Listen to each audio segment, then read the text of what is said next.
Well, we're going to move on now and hop into the main part of the evening, and we get the main man, the bush outback.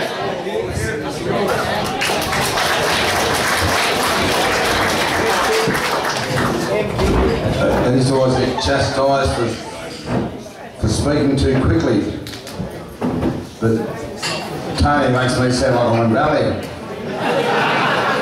He can get a word out, Tony. Yeah. What we think of the meal? That was fantastic, wasn't it?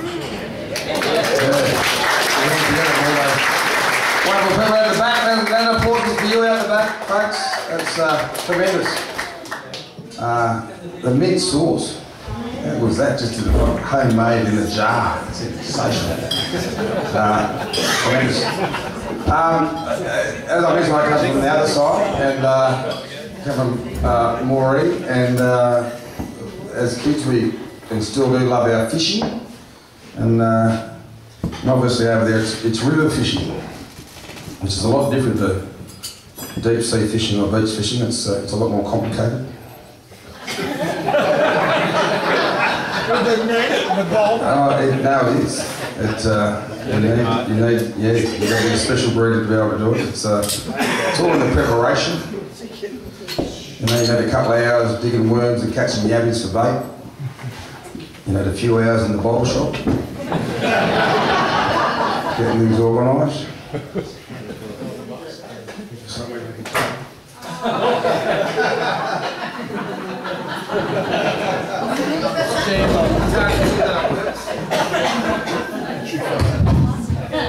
Okay, don't do that again. Yeah, so we got out of the bottle shop after a couple of hours. Then you need anything between 3 and 8 days to drive to that secret destination that only you and 275 other blokes know about. You get there, you get the fire going, the tent's up, the eskies arranged in the right position, and the chairs. You get your legal amount of hand lines, which is outlined on your fishing licence, which you all possess. The hand lines, the round ones, and you have what we call a springer, which can be a metal rod or a stick, and you go and you set your lines, and you have to put the reel in on the springer, and then the more sophisticated blokes will have a alligator clip with a bell on it. Because you don't sit by your lines, do you, folks? You go and guard your rescue. Because there's always some dickhead who brings a 6-pack of light and drinks Crownies all weekend. And you can't work out how he does it. And he takes his 6-pack home with him to be used by date of 974. Anyway, so then if you hear a bit of a tingle, you might be inclined to check your line, but then generally about 2 o'clock in the morning is a good idea to all go and check it. If you don't fall in, it's a miracle. If you actually catch something, well then it's time for a big celebration. Here's a true story about 4 mates of mine, only the facts have been changed to protect the innocent. Killer Quentin and Bloody Mick went fishing out west for cod. They took Reshi along as their spiritual guide. He was known as the Jam Tin God. The trek had been planned for 6 long months and all was now in order. They were ready to go to the great beyond, just north of the Queensland border. There were 1,000 yabbies, 600 carp and a mile and more of worms. They had the bait to lure the fish and meet them on equal terms. For the cod that come from the great beyond, near the Never-Go Dry Lagoon, are the hardest cod in the world to catch. They don't waltz to the fisherman's tune. With a 4-wheel drive with sardine pack, the fella stacked 10 foot high, with boats and tackle and food and grog. The boys weren't going to go dry. They got to the river, the crack of dawn, and the eerie mist on the water. The Jam Tin God stood up and proclaimed, "Bringeth the lamb to the slaughter." They set their lines, they made their camp, then Killer opened a beer. He drank a toast to a healthy catch and said, "Tell the cod we're here." So a tinkering bell was the first alert that the fish were on the bite. But the line in the water, springer and all, and vanished out of sight. 10 more went as a frenzy began. There was little the boys could do. There's just no chance of grabbing the lines or their hands would be cut in two. The rot went on for 3 long days. The party was spent to a man. I accepted, of course, for the Jam Tin God, who had one final plan. So they hooked the carcass of a fly-blown ewe to the anchor from one of the boats. The sheep had been dead for a good 2 weeks and stank like 1,000 goats. That was dinner, all right? Yeah, cool. They secured the lot with a length of chain to an old rusty plough by a tree. So the jam tin got the cod breaks that is far too good for me. Well, they whistled their way to their sleeping bags with a jovial fisherman's choir. Then Quentin sang some Al Jolson songs by the flickering light of the fire. They drifted off to the land of Nod. But soon awoke in fright as the murderous sound of a fish-drawn plough came thundering through the night. The plough was headed straight for the camp, the chain was glowing red, gum trees snapped like matchsticks and the boys thought they were dead. The bloody Mickey cracked the whip and said, quick, get in the truck. We can catch this sucker with half a chance and, give it an ounce of luck. So they followed the plough for an hour or so, till the fish had finished its run. Then they tied the chain to the four-wheel drive and the battle had begun. Killer jumped in the driver's seat with a look of satisfaction, said the bloody cod's as good as caught. Get ready for some action. Well, the engine roared, the tyres spun, the boys were pushing hard. The sun came up and the sun went down. And they'd gone for just a yard. But they inched ahead, the cod was beat, the boys let out a cheer as this Moby Dick of the inland sea, he started to appear. With a mouth as big as a block of flats, there was nothing he couldn't swallow. He was 40 foot from lip to gill with plenty more to follow. Now Killer was clocking up overtime, the tyres were all but bald, while the others watched as the fish came out and the river began to fall. And all across the countryside the rivers were running dry, from Mungandai to Shepherd and the folk were asking why. The Darling was barely a trickle, the Murray ran hardly a drop, till the PM flew in from Canberra and he begged the boys to stop. See, drought hit the country bad and they finally found the cause, so the boys cut loose that super cod to national applause. The river levels rose again, the tragedy averted, the fishing party headed home a trifle disconcerted. Now they'll tell you they've captured some big cod since, but the biggest without a doubt was the monster they caught but had to release to save the land from drought.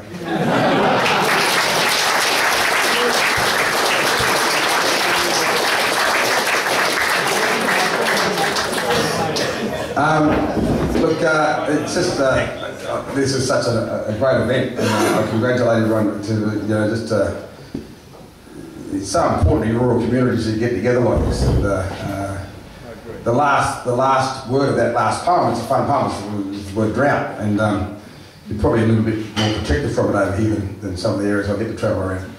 But it doesn't matter. It's not you don't have your bad seasons.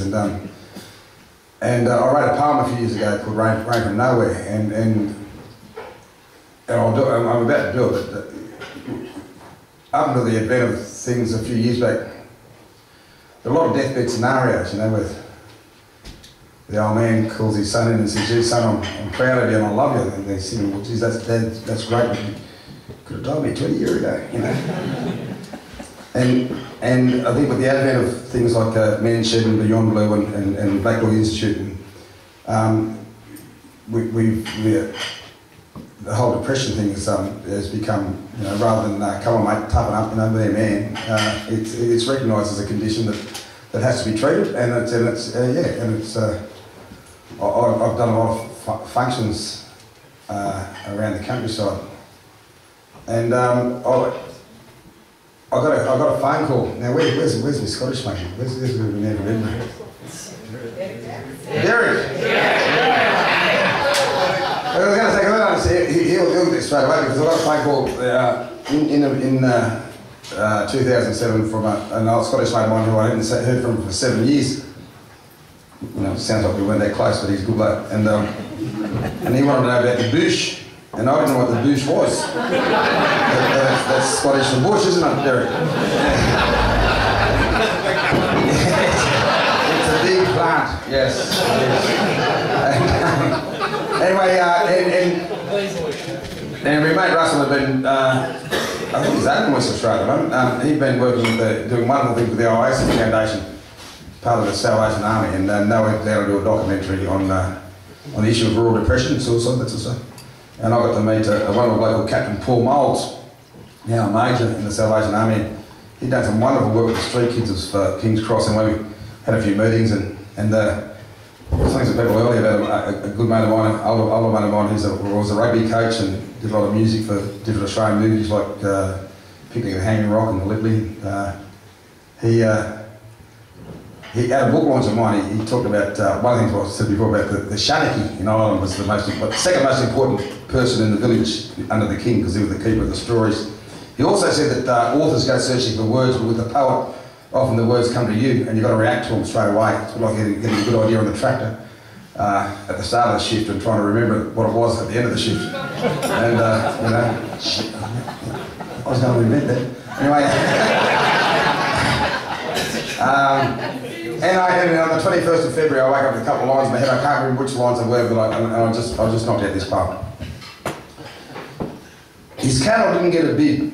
Mind you, they were fairly bloody poor. What was he going to do? You know, he couldn't feed them anymore. The dams were all but dry. Hay was $13 a bale. And last month's talk of rain was just a fairy tale. His credit had run out. No chance to pay what's owed. Bad thoughts ran through his head as he drove down Gully Road. His great-granddad bought the place back in 1898. Now I'm such a useless bastard, I'll have to shut the gate. I can't feed my wife and kids. Not like Dad and those before. Crikey's grandma kept it going while Pop fought in the war. With depression now his master, he abandoned what was right. He thought there's no place in life for father. He'd end it all at night. Now, there were still some things to do. He'd have to shoot the cattle first. Of all the jobs he'd ever done, you know, that'd be the worst. Then he'd shower, watch the news, they'd all sit down for tea, read his kids a bedtime story and watch some more TV. Kiss his wife goodnight, so he was off to shoot some roos, and in a paddock far away, he'd blow away the blues. But he drove in the gate and stopped, as he always had, to check the roadside mailbox. And he found a letter from his dad. Now his dad was not a writer, Mum did all the cards and mail, but he knew the writing for the notebooks that he kept from cattle sales. He sensed the nature of its contents. He felt the moisture in his eyes. Just the fact his dad had written was enough to make him cry. Son, I know it's bloody tough. It's a cruel and twisted game, this life upon the land when you're screaming out for rain.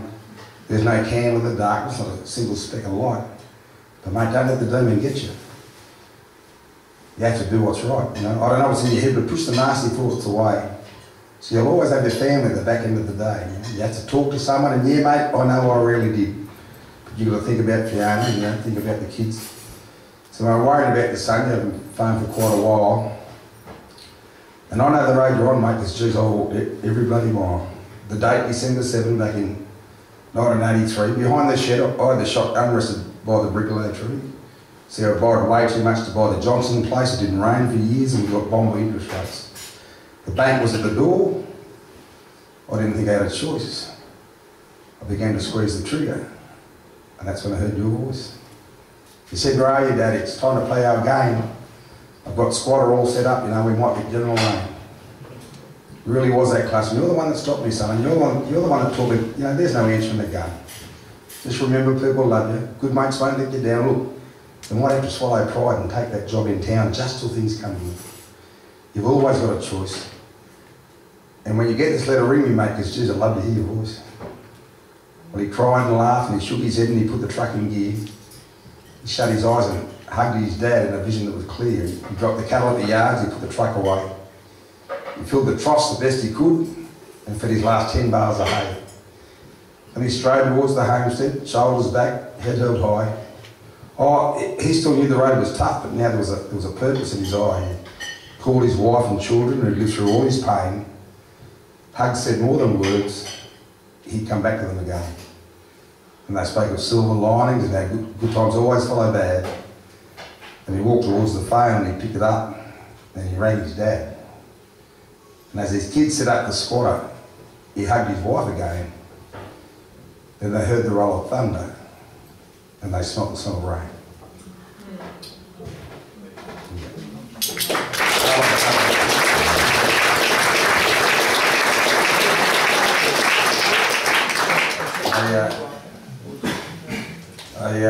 I think that I rang Shirley Friend, and I'm going to do a little function with Shirley on Sunday at Pomona in the Sunshine Coast. And Shirley was in the Naked Poets with us for 13 years, and Shirley's 80, turning 81 this year, and she's a pretty special lady, very funny lady. And what she did say after hearing the poem, she said, Muz, it's going to make the funny stuff a whole lot funnier. which was I didn't sort of get it till afterwards. And then I sent it to a mate who's a stock and station agent at Richmond, which is about 7 hours west of Townsville. And he sent it to a mate of his, Budo Grant, who I know he's got trucks in Winton. And he sent it on to 10 people. And within a couple of weeks I was getting emails back from around Australia and as far away as New Zealand and Canada and Greece. And I got a couple of phone calls, and I got a phone call from an older bloke from Melbourne, and I was having a chat for a while. And I assumed he wanted a copy of the poem. And then he said, "Oh, Murray, the reason why I'm ringing," he said, "my name's Bob Lloyd, and I invented squatter in 1962.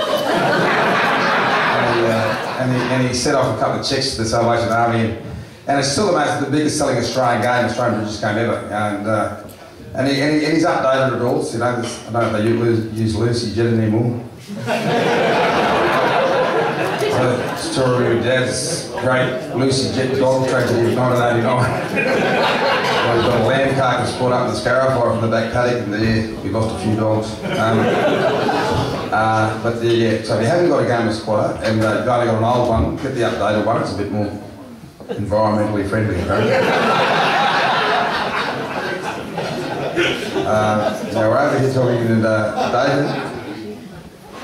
John, sorry. I knew it was David, I knew it was something biblical.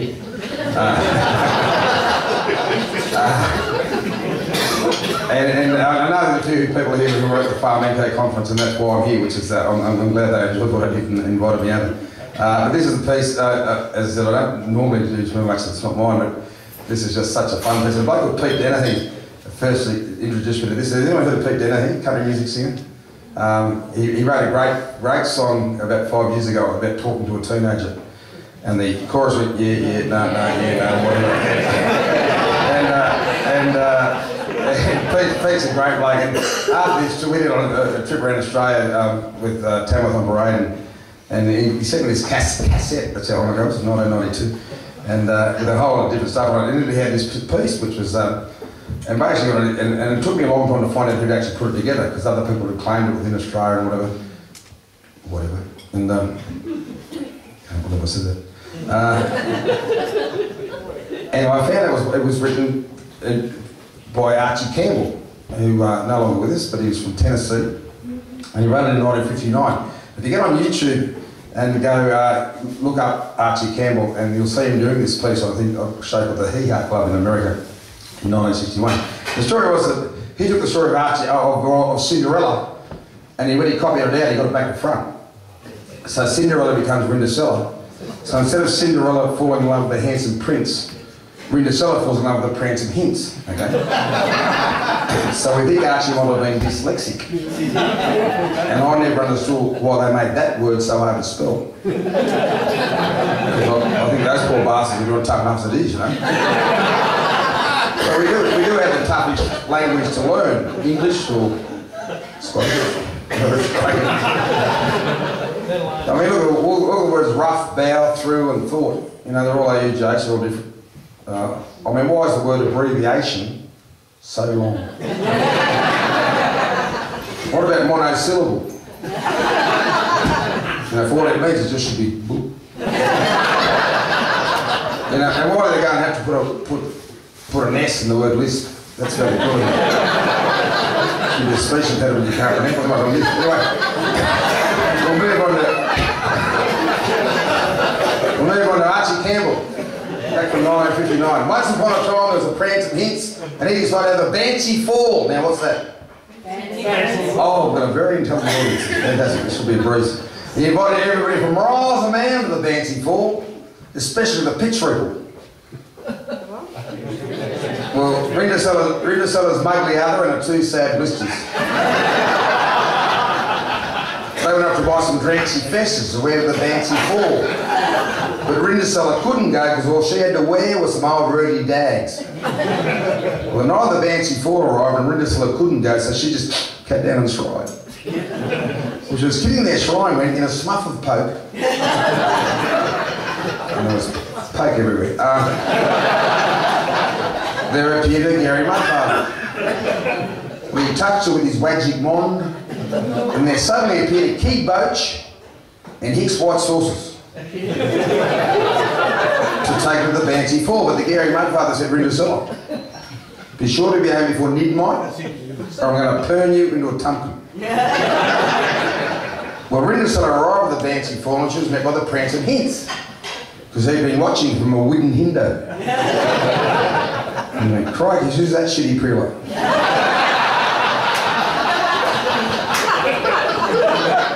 Now, I'm pretty sure that's an Aussie adult. Well, they danced all night until midnight and they let him fail. But as the mid-clock struck night, Rindasaur staced down the rares, and just as she beached the rod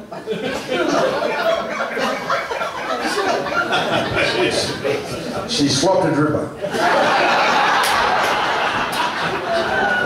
Bumcack! Bumcack! Rindasaur tried to run Bumcack! But Rindasaur disappeared. Well, the next day, the prancing hens went all over that corn country. Did I say that right? Corn country, looking for the beautiful girl. You know, the shitty preload who had slopped a dripper. Well, he got to Rindasaur's house and he tried it on the mug the other. That's the slip-up tone. But it fitted in. And then he tried on the two siggly usters. And it fitted in. And then he tried on Rindasaur. And it fitted in. It was exactly the right size.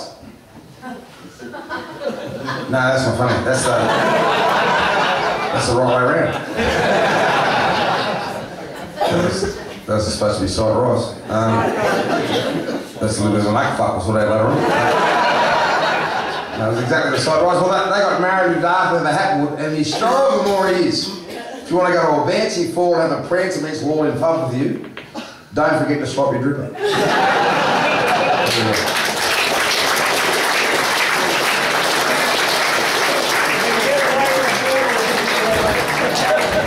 As I said, that's by the late great Archie County, who apparently just before his death, Archie's working on about Robin Hood and fried tuck, but it's getting a bit too tricky.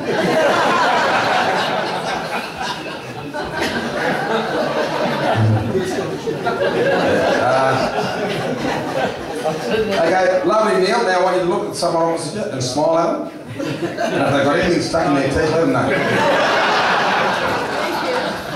It's pretty embarrassing when you're sort of chatting up, you reckon you're going all right, but you get to the bathroom, look in the mirror and there's a big hunk of broccoli there. You know you haven't eaten any for 3 days. So I was a bocconcini. Pretty upmarket here. Are there any dentists here? Does anyone like going to the dentist? Some people do because they like the gas. Some people like the gas.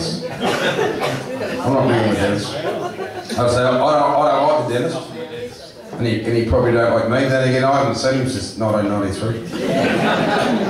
But I had these whopper holes by habit with my breath, so I don't know about a choice but to go see Dr. Death. Well, I sat in the seat of pain, my mouth was open wide. He got that metal hook and he stuck the thing inside. He pulled out half a T-bone the night before. A sticky piece of redskin, a half-chewed apple core.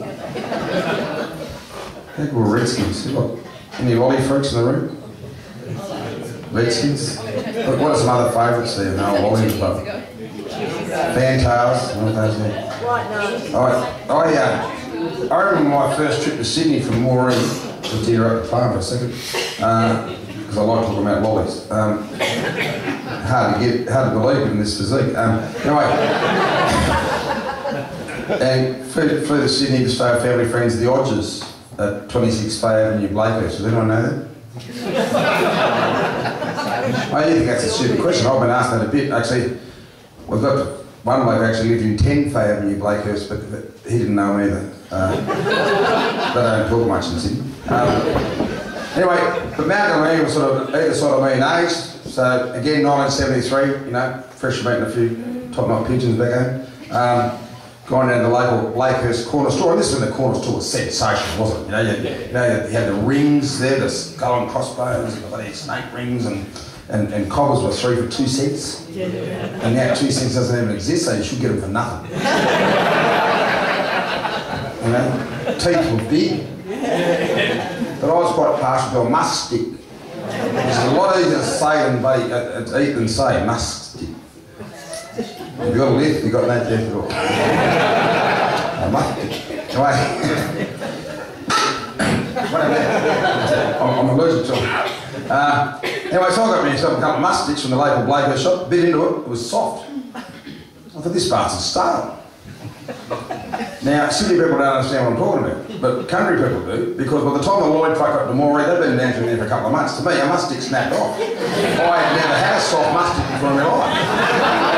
I thought, this is cruel. I mean, I remember going to the old Saturday matinee, you know, at Murray Theatre there, watch the Crimson Torrent or the Batman movie with the shark spraying stuff.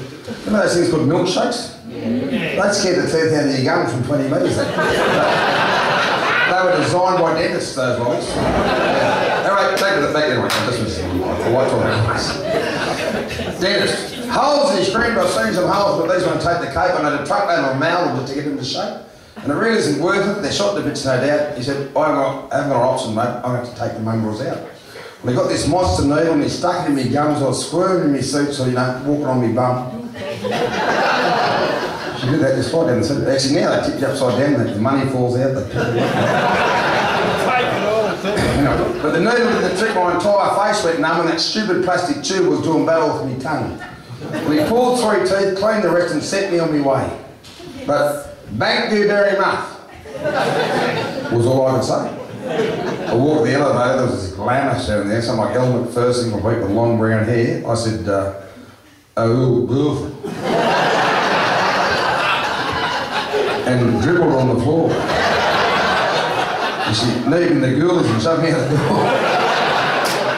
I couldn't bloody talk, my mouth had lost the plot. I tried to buy ginger beer, but a stubby's what I got. I jumped into my car, put my foot down on the throttle, I took a quick sip of my beer, and I sucked my lip into the bottle. As I might have guessed, I panicked, I began to swerve about. I crashed into a traffic light, which nearly knocked me out. You know, I staggered from the wreck onto the Meridian strip, with a big bump on my forehead and a stubby on my lip.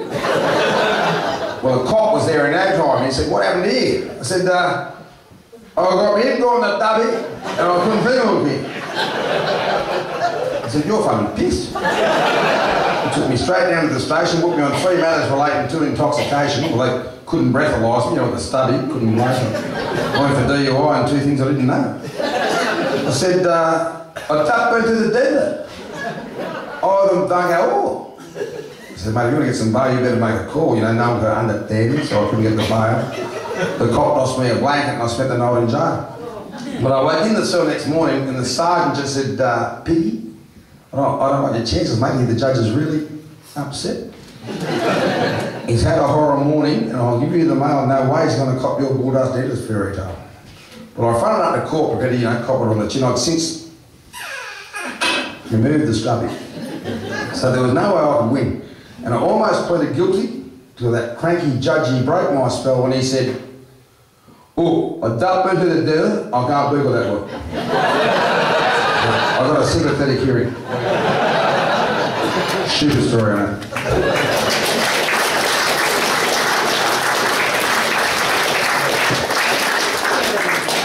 I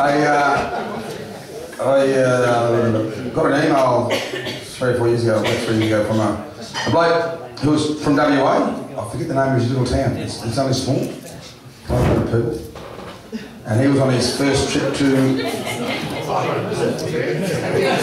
Sorry, it was a city.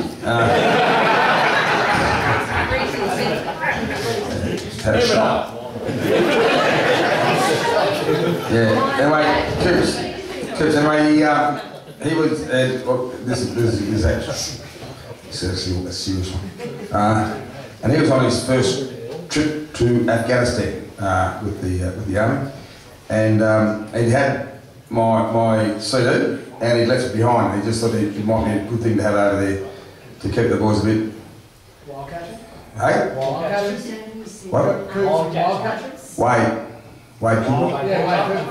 They're the man. Hey? He's a good man.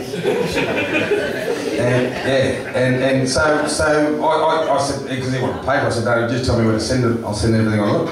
And I did, and we opened up a fair bit of email conversations and sent me back a few pics of some pretty horrific stuff, and so we become mates. But I never got to speak to him when he come home. He was up north, and then last year I was doing on a bit of a trip called Flicks and the Sticks, which is an outdoor film thing, and I was doing it with the Whippums this year, that year, and we're doing Griffith and then Canberra, and Coops was back in Duntroon doing some instruction, and he said, Muzz, I won't be able to get the gig, but if you get back from Griffith in time, I'll take you to lunch at Duntroon, I'll give you a bit of a trip around. And it was bloody pretty emotional really, because we went to the the dining room, the mess room where they've got all the photos of the blokes that, and girls that haven't made it back, and I knew a couple of the names because I've done some other functions from different people. And at the end of the whole thing, he said, I was going to get you something out of my truck, and it was my 50th birthday, and he gave me a slouch hat. It's a pretty special gift, and for years I've been wanting to write this poem of all the stuff he told me about, and I didn't really have the connection to it. And when I got back to where I live, got a sepia globe there, and I put the slouch hat on there with his face, and then I thought, I had. And he told me about a few other things. He said, there's a bloke called Fred Smith. Look him up on YouTube, and he's written some wonderful songs. He's not actually in the army, but he's been over there, and there's some stuff about a song called Sapper's Lullaby, and the sappers are the blokes who the engineers who clear the IEDs, which are the improvised explosive devices. It's a tough gig. And Coop's job is the artillery was to back these people, give them air support and that sort of stuff. And he talked about another bloke called Dave. What was Dave's name? Anyway, he wrote a piece based on George Orwell's, allegedly George Orwell's quote that said, "We sleep peaceably in our beds at night simply because rough men stand by willing to do violence on our behalf."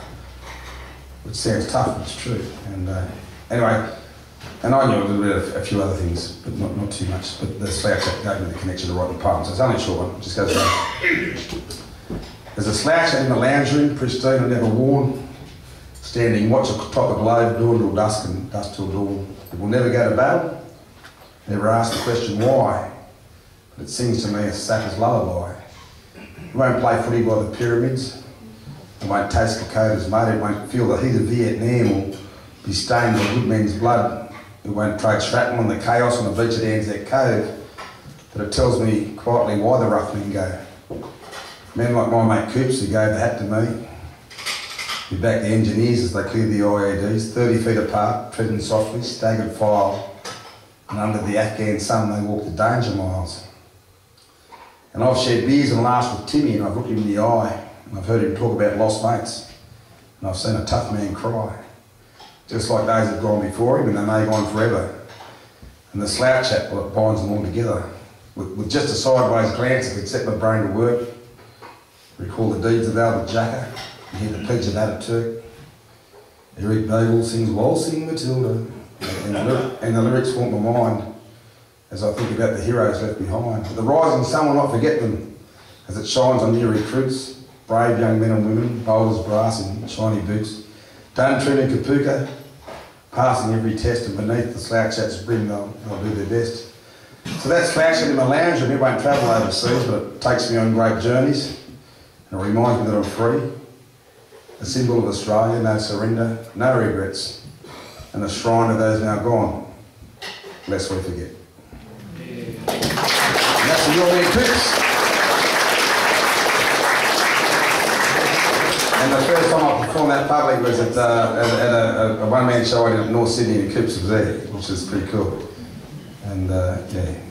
Well, one more to go, and then we'll have a break. And this is, because we've got dessert coming up, I thought I'd do something about diets. Obviously, I'm not that familiar with them. Well, actually I am. I've had a fair crack at a lot of diets. At the moment I'm on 3 diets because there's not enough food on one.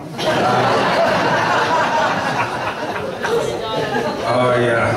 I've dabbled with the old diet. Has anyone been on the old diet? That's the alcohol, cholesterol and Panadol diet.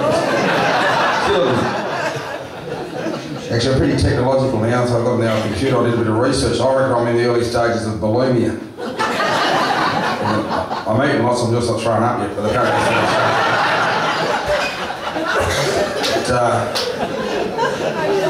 but in 2007, I went over the Rugby World Cup in France. Not as a player, I missed the selection. Fairly devastating.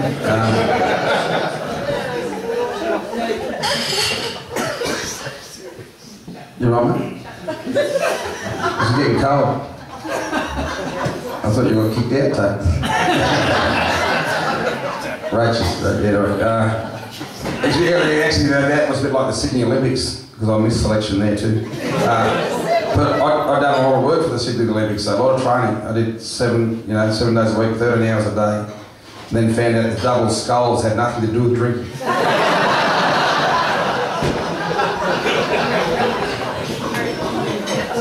That's very disappointing. Anyway, so, and we flew out to France for the World Cup the day after Australia got knocked out. So we didn't have too much to cheer for, really, did we? Red wine and creme brulees. Now, I don't know if you're familiar with the calorie count in the creme brulee. Apparently it's 17,000 calories per spoonful, and we hooked right in. So I came back in desperate need of another diet. I did a bit of canvassing around. A friend of mine, Susie Quillen from Armadale, suggested I go to Koh Samui in Thailand for a 7-day body detox. Now, has anyone here done that? I almost did it. I was booked and paid for, I'll tell you, and I was flying out on Sunday from Sydney. I was living in Newcastle. Had to come down Friday night to do a function for Rural Press at Darling Harbour. Got there, parked at Novotel security parking. Did the function, came back, paid me $12. Got my car and been broken into. Which meant the Novotel definition of security was a little bit different to mine. Wasn't that happy. And they'd taken my laptop, which had my passport in it. And this is late Friday night, so I couldn't go to Koh Samui in Thailand. So I went to Lennox Head, which is the north coast of New South Wales, near Byron Bay and Nimbin.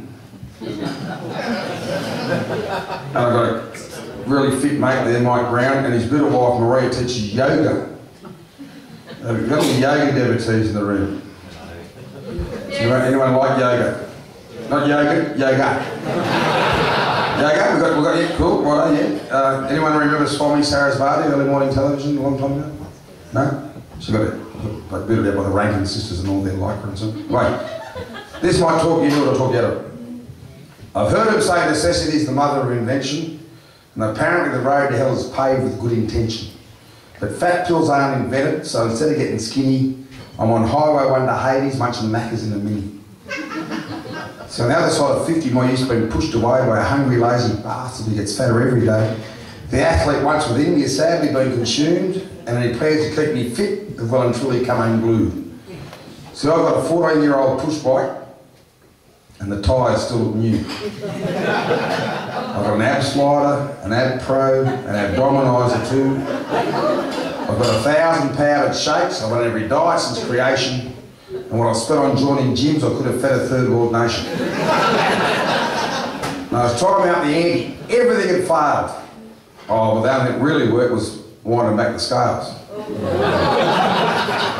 No, I needed something spiritual, get the soul involved. I rang my mates at Lennox Head, too easy, problem solved. See, Mike's my age, but half my weight. Maria teaches yoga. I explained my fitness issues. And they said, Muzza, come on over. So I was beach walk, surfing, simple food, the kilos fell away, and I was connecting with the cosmos with my yoga every day. You know, the lotus pose, down-facing dog, the plank and spinal rolls. I was bending in new places with unbelievable control. And of course, a panasana, or the wind release manoeuvre. And for this, it's always wise to open up the louvers. Now, the whole process seems too simple, but of course you have to pay a toll to achieve the total cleansing of the body and the soul. Now, 7 tiny syllables cause me palpitations. Maria said I had to try colonic irrigation. Now I said okie dokie straight away just because I thought I should. I mean, the massage seat suggested was pretty bloody good, and the yoga was sensational. I nearly dropped a stone. Maria had the number, I made the booking on the phone. Now the term colonic irrigation is not as harmless as it seems. You have to break it down to find out what it means. The first 5 letters of colonic provide a handy clue. I'll work it through, I shouldn't have to spell it out for you. And we know that irrigation means water pumped through hoses.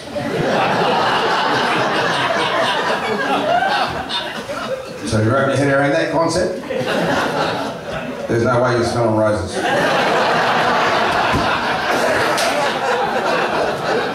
In hindsight, I'd rather scrub my backside with a 6-inch wire brush. But I caught the bus to Darla for a lay-down royal flush. I won't say that it scarred me, maybe some mental pain. But it will snow in Kakadu before I ride the tube again.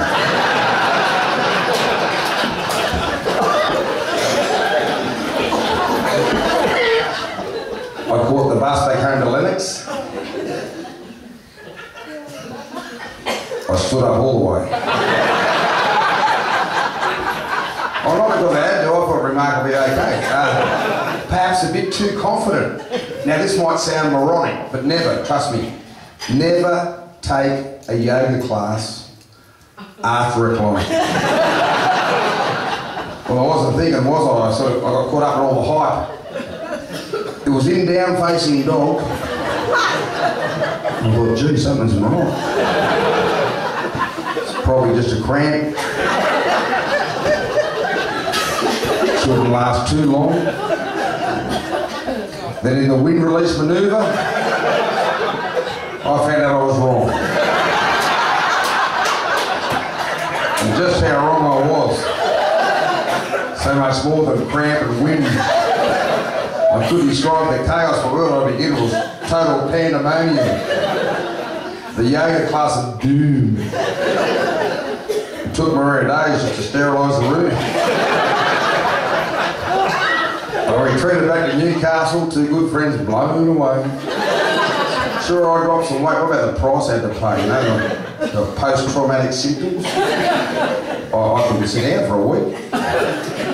Well, that's what, I got a set of one-way traffic signs tattooed on each cheek.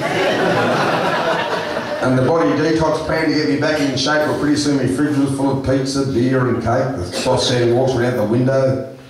The yoga got the arse. Well, once the Lennox thing leaked out, I got barred from every class. So, I'll leave the irrigation to the farmers, I'll give up the herbal tonics, and if someone asks, I'll tell them straight that they can stick colonics. And look, if you bump into Maria on a trip to Lennox Head, don't mention me or yoga, I think it's better left unsaid. Thanks, folks.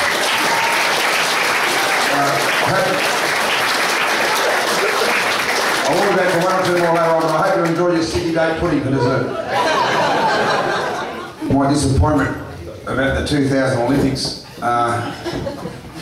And so I ended up, I'm good friends with a bloke called Tom Lawton, and I know this is an AFL sort of area, but in rugby union terms, Tom was the first of the big rugby union hookers.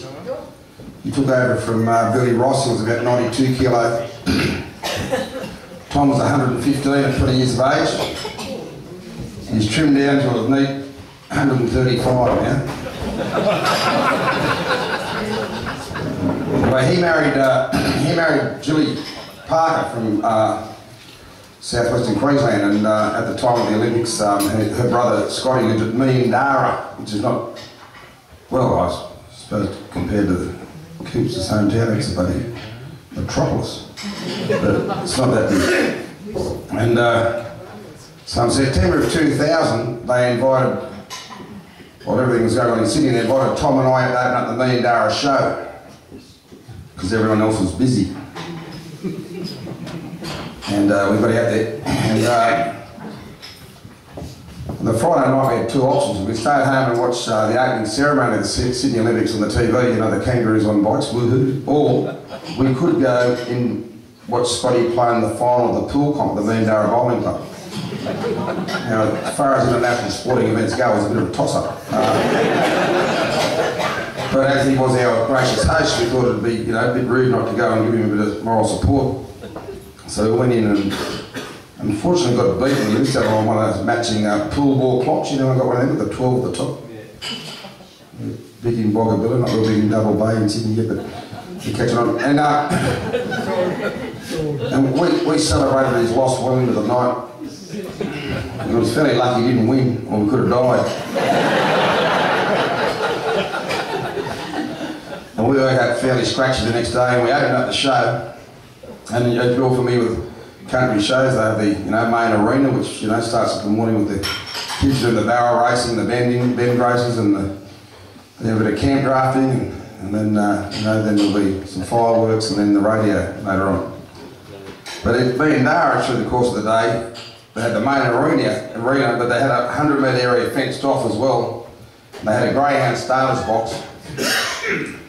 They had 6 pens of feral pigs. Actually, that would be illegal, wouldn't it? So they had 6 pens of domestic pigs that were dressed up to look like feral pigs. And they had different colours on their back. When they had an auction off 6 pigs and you'd bid for them and they let them go, if yours was first past the post, you got half the money and the rest went to charity. I still can't believe I did $300 on pig racing, but the form wasn't very good. And the pigs were that big, and they'd bring out lots of them off, and they'd be squealed. Hand was Scotty Parker, Big Tom's brother-in-law, who was a warrior of a bush halfback, tough as teeth. And within about 30 seconds, they just about asleep at his arms, and his sister said, oh, it's a bit like Monty Roberts. Now, you all heard of Monty Roberts? The horse whisperer? Has anyone actually heard him? Because he doesn't speak real loud. Can be a problem. The horse is going, what do you say? You sound like a good bloke, just speak up a bit. You can learn a bit from Scotty. His name is Scotty Parker from me in Daraway, a rural jack of all trades that has too much to say. Now, he's pretty good with cattle, got some fairly handy dogs, but his name is the Whisperer, the man who talks to hogs. He's got a PhD in pork, he speaks fluently in grunt. He knows everything about it inside out and back to front. Now, we're not talking domestic breeds, give the man a break. Berkshires, large whites, Tamworth Reds, piece of bloody cake. Now, the Whisperer likes a challenge, they know that he'll be found chasing filthy, feral, fetid hogs that rig a root around. You're a squealing, squawking porker that's been trapped and acting tough. Will be as timid as a lamb once the Whisperer does his stuff. But it isn't only swine, other creatures love him too. He's still talking about the carnies, he calls it Dubbo Zoo. So they had this female hippo that lost her loving form. They got the Whisperer on the phone and he was talking up a storm. Well, they had to call him back an hour later just to get the antidote. She'd fixed up 3 bull elephants, 2 tourists and a goat. There's always one goat. But as a pig he can't forget, the biggest one he'd whispered down, a humongous redneck razor that could terrorise the town. Everyone was packing death, but Scotty walked straight into the biggest hole you'd ever seen. He just winked and gave a grin and a snort and grunt and squeal. It's bloody weird to see. He said, put away the shotguns, boys, he's coming home with me. But jumped up on his 4-wheel drive, completely filled the tray, so he gave his snout a scratch, hopped in and drove away. Now Scotty's dogs were kept on chains, they'd rip your legs to pieces. He said, nothing holds old razor, mate, he just does as he pleases. He's a mongrel in the garden, but there is a major plus. There's been some thieving in the district.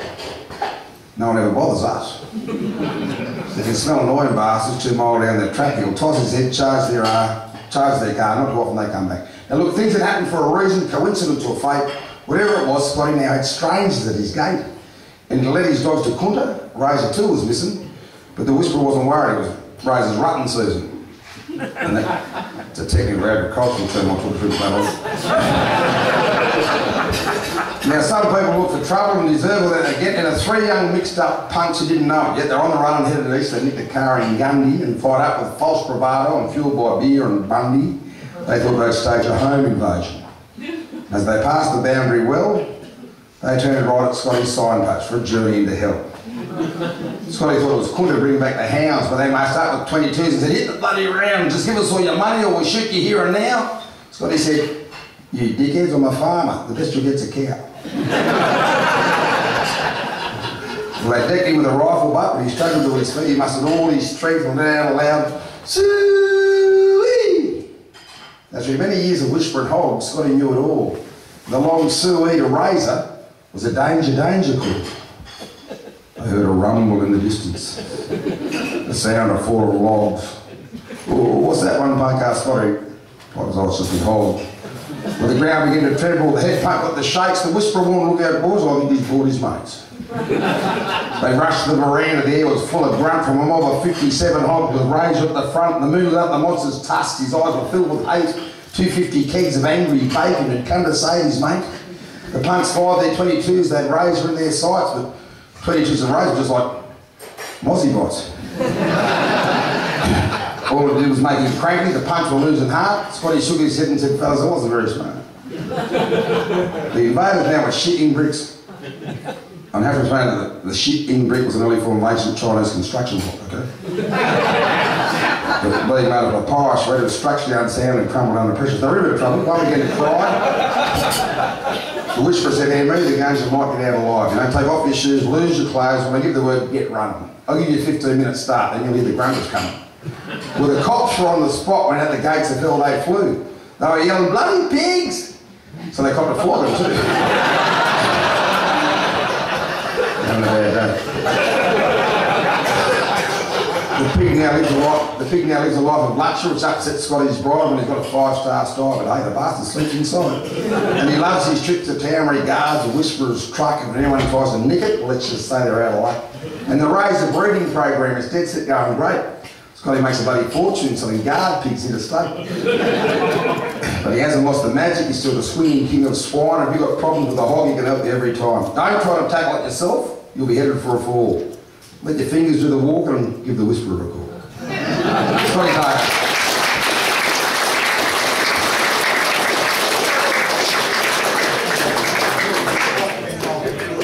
I had a beautiful drive up here today, and countryside was fantastic. And I did get blown away by nature a lot. And I don't know when it was. I know it was AFL Grand Final day because I was flying out of Melbourne and no one else was. And I was flying to Canberra to do a function, a rugby function, the presentation dinner for the Cow Rugby Club. And a bloke I'd never met was picking me up, an older bloke called Billy Rollins. And they had a bloke who was playing for him at the time called Stewie McGurkin. That's probably not his last name, but I think of it. Anyway, and my nickname, he played rugby with me at the Price at Tamworth, and my nickname was Cod, because, you know, Murray, the Cod, not because I've got a big mouth or anything, but... Anyway, so I didn't know who I was looking for, and I'm there looking around, I went up to the wrong bloke, asked if he was Billy Rollins, and I came down the escalators. You know how they, in the big airports, they have the people with the signs up? He was over and I said, the Cod. I said, that'll be me. And off we went, and we took off for Cowra, and it became great. He's since passed away, Billy, but he was just a legend within country rugby circles. And it was a great trip, and it just went, nature's colours can't be captured in their purity and glow. It's a thought that tortures artists as only artists know. While the scene is rich and vivid and a rich and fertile mind, on the journey to the canvas, something special is left behind. But I'll share with you an image that'll never go away. The canola crops near Cowra on a warm September day. We headed out from Canberra for southwest New South Wales with the old colt Billy Rollins fertilising bushmen's tails. And had a way of talking the country folk know well. Oh, Colt, 6 weeks ago out here, the place was dry as hell, but then we got the rain like I thought we bloody would. And Colt, the canola crops out here that are pretty bloody good. As I absorbed the old colt's character, the miles quickly passed, laughter, silence, and each year was his last. The scent of spring was heavy on a warm and gentle breeze that gave away its presence as it danced its way through trees. Then came forth the vision that took my breath away. The canola crops near Cowra on a warm September day.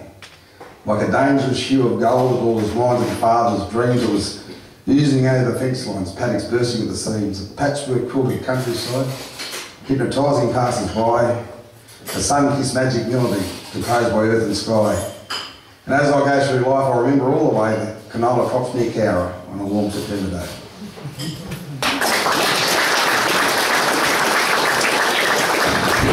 And as you may have guessed, I did notice a bit of canola on the way out.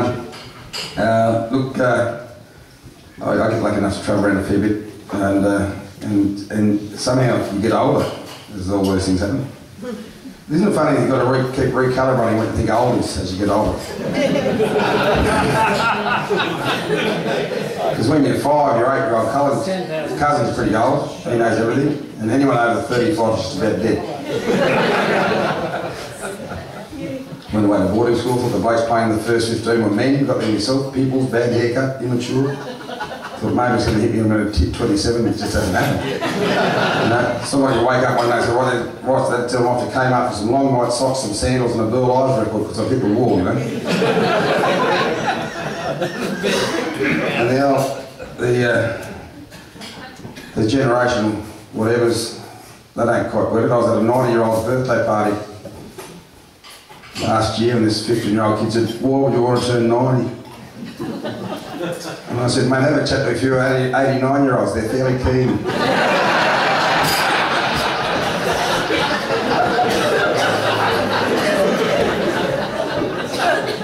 And an old couple I know, old Jack and Mark, I said, Jack, well, what are you, Mark, doing for fun these days? I said, oh, Mark, he said, the other day we went into town. And we're in this shop, we only in there a couple of minutes, came out and there was a bloody copper right down a bloody parking ticket. And I said, come on, mate, give him no pension or a break. He didn't even look up, so I called him a Nazi turd. So he wrote one out for a cracked windscreen, you know. Mark called him a shitter, he did one for bald tyres. He said, Muz, this guy went on for 5 minutes. He said, didn't worry us, we came in by bus. Just keep having fun, don't you?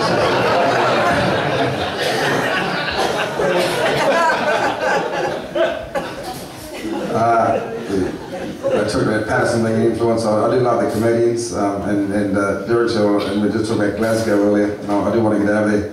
And Billy Connolly, and I think Billy's got a bit harsh and political in these last, you know, stuff he's done, but he just to make me laugh. And he doesn't tell many jokes, but when he was doing his world tour of Scotland, and he got up to the Orkney Islands, and I think he had to do 2 shows in the one night in the same little venue that only held 100 people. Anyway, and he was saying, you think it's cold here? He said, go to Norway, that's where it's cold. He said, a mate of mine woke up in Norway with a block of ice beside his ass. And he threw it in the fire and went, that's pretty cold. I'm sorry that's a bit distasteful, but anyway, we're all right. The other thing one of his heroes was like Chick somebody, who was a Scottish comedian, and because he was the first bloke he had to do the comedy in his own accent, and he said the Chick said this thing that he went to the doctor because he was a chronic alcoholic, and he was hurting everywhere, and he went to the doctor and said, I'm aching everywhere, doc. And the doctor gave him a full examination and said, I'm sorry, Chick, I can't find anything wrong with you. It must be the alcohol. He said, don't worry, doc, I'll come back tomorrow when you're sober. Anyway, look, it's been absolutely fantastic to be here. I will give you a recommendation if you're looking for someone next year or the year after. My mate Mark Agley from Warwick in Queensland is a very, very funny man. A good bloke if you would need a good bloke who doesn't drink as much as I do. It's not been pretty good, right? Not Glenn would have it, that'd be saying. But it's a wonderful, don't ever let this stuff go because this stuff is so important to the community that you can't let it go. So just make sure that if someone steps down, someone jump into the breach and keep it going. As I said, I get to travel around a lot. In 1998, I went on an insurance brokers tour to Alice Springs, which sounds pretty bloody exciting straight off the bat, doesn't it? And one of the nights we had was at an Urmina bush camp, which was set up by Jan Hayes on Deepwell Station, just to try and bring a bit of money in the 80s, because it was getting pretty tight. And that's where I met Billy Hayes, who's sadly not with us anymore. About 3.5 years ago, Billy was in the best season you've probably ever seen on Alice Springs with buffalo grass, so he got come off a quad bike and it wasn't a good result. But Billy is a young bloke, he's 4th generation station owner, and as a young bloke he won 3 Alice Springs Cups as a jockey. He's only a little bloke, actually got his knees done, he grew 2 inches. Took the bow out of him. And in the radio arena, he's recognised one of the best bareback saddle bronc and bull riders in the territory in his day, and also a top camp drafter, which I always have to explain to city audiences is a horse and cattle sport. Otherwise, they might think he's a gay architect.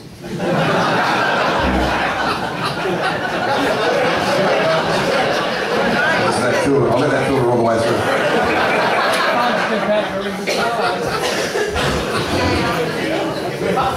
And they got wonderful accents. If you haven't been to the territory, wonderful accents. And a lot of them grew up with Aboriginal stockmen, so there's a mix of this beautiful Aboriginal lilt with this Territorian pigeon thing they've got going on, which is a bit hard work. And then that North Queensland A thrown in randomly anywhere in the sentence.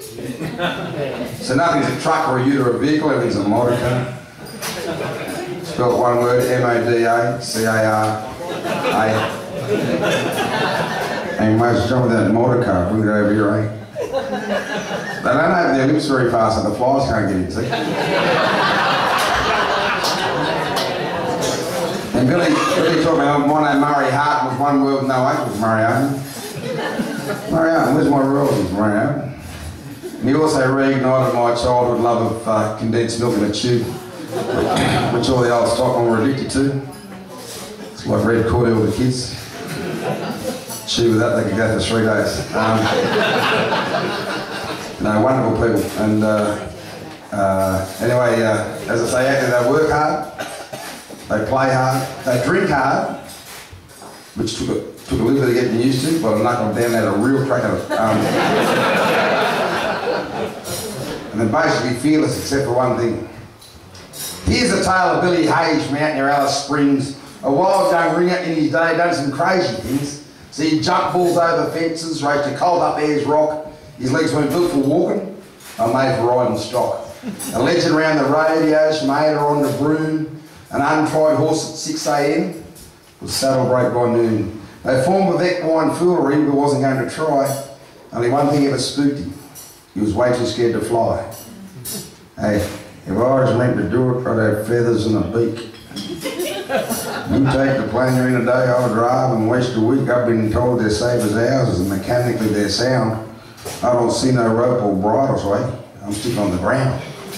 But one day Billy got a phone call from his mate in Adelaide who'd got his girl in trouble, so the wedding cards were played.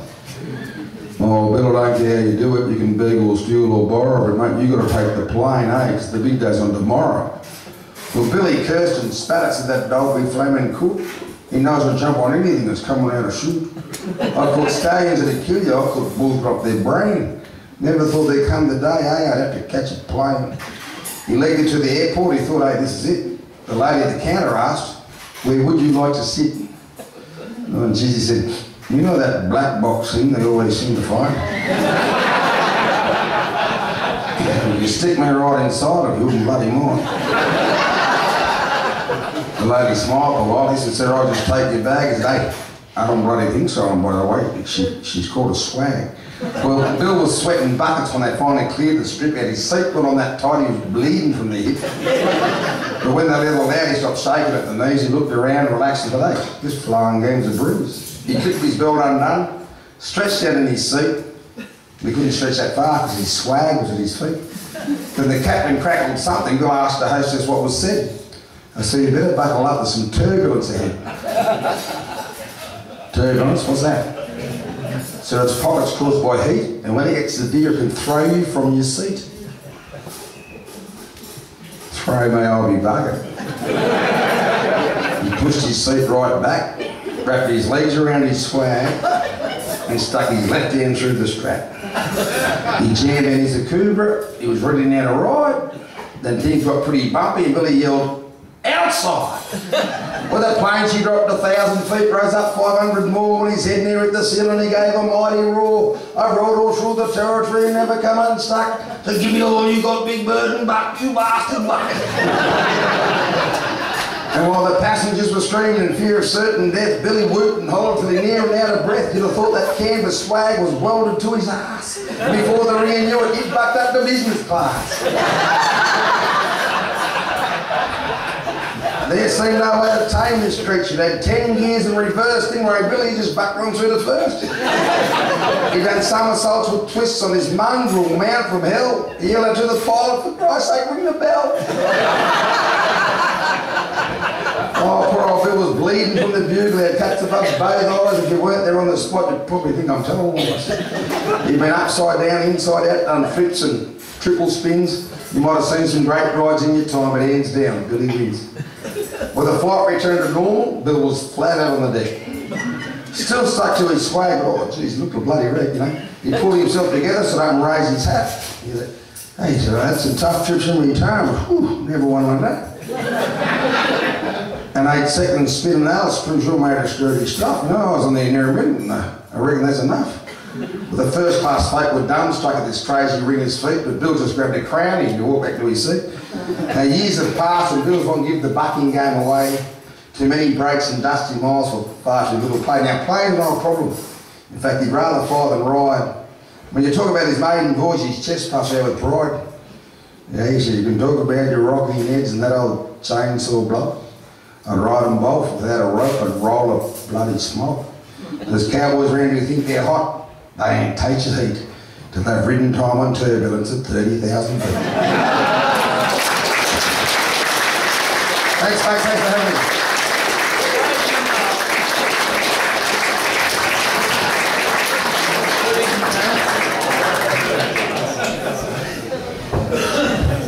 Right, thanks very much, Muz. It's been a very entertaining show. Yeah? Don't take it anymore. Look, it's been a great evening, and I've been watching around the room tonight, and it's great to see everyone laughing and enjoying themselves. We've got our best crowd ever. So, once again, put your hands together for Muz.